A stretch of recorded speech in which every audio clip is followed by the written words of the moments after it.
Bienvenue sur les tutoriels FullPrev Smart Sécurité. Mener un audit. L'application Smart Sécurité permet la saisie des informations relatives à une grille d'audit paramétrée selon vos besoins. Un tutoriel spécifique traite de la construction des grilles d'audit.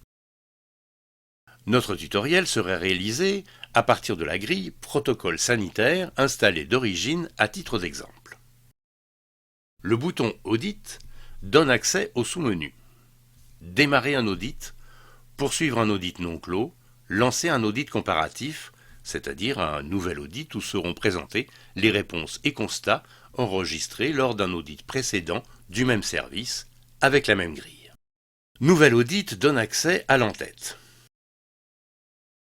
Nom de l'auditeur, unité du secteur qui va être audité, poste ou atelier audité, par exemple bureau, date de début de l'audit, la sélection de la grille d'audit qui sera utilisée, par exemple protocole sanitaire. L'écran de saisie indique que notre grille propose 18 items à renseigner. Agence nous affiche l'icône de container sur fond gris, c'est-à-dire qu'aucun item n'a été renseigné. En cliquant dessus, apparaissent les classes de cet audit, infrastructure et comportement. La barre au-dessus indique le niveau hiérarchique où nous nous trouvons. En cliquant sur la classe infrastructure, apparaissent les deux chapitres de cette classe, circulation et désinfection. L'icône nous indique qu'il s'agit encore d'un niveau container. En cliquant sur circulation, apparaissent les items à renseigner. L'icône sur fond gris signale que cet item est non renseigné.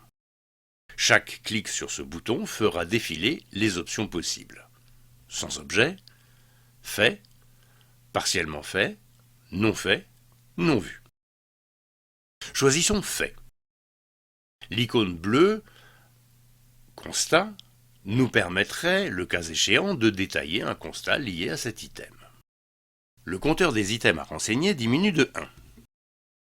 Admettons que le gel hydroalcoolique est partiellement à disposition.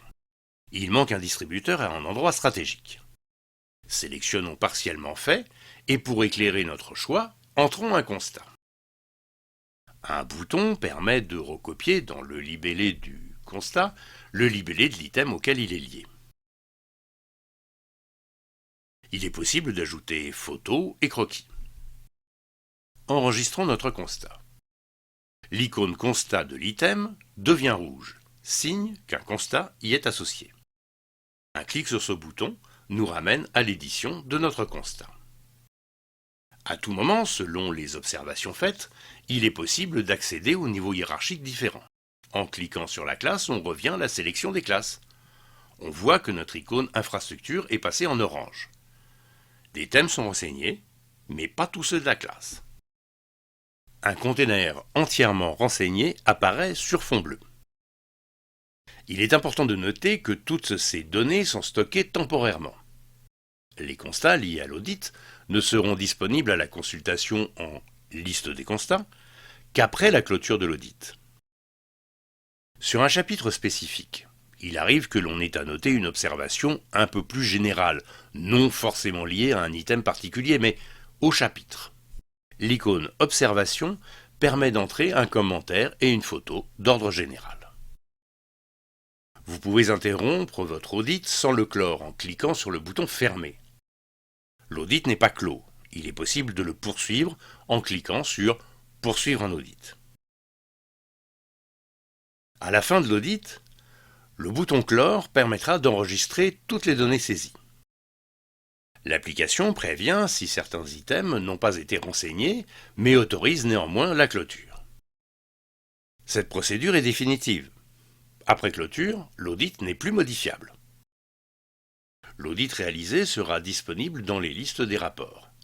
Un clic sur le bouton Rapport, puis sur Audit, permet de le sélectionner, de l'éditer automatiquement et de l'exporter, et de transférer le rapport par email. Avant la clôture, et notamment pour les tests initiaux, il est possible de supprimer un audit en cours. Attention, cette option est irréversible.